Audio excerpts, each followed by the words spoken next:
The Meese Chapel in DeKalb County, named for Reverend William Meese, has a date for the end of the year.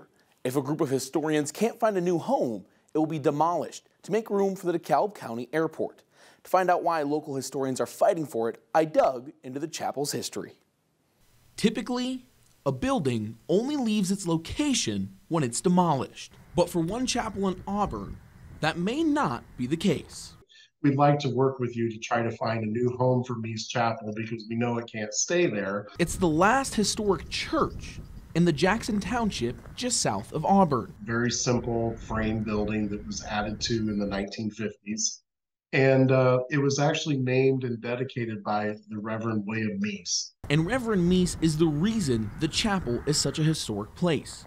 He is credited as officiating the most weddings in DeKalb County, and some think he might hold the record in Indiana and beyond. His marriages became so famous and so well known that he actually started matrimonial reunions. There are newspaper articles from the 19th and early 20th century from larger cities like St. Louis and Chicago and Buffalo that all talk about his fame as a Marian Parsons, and some figures have it into the thousands.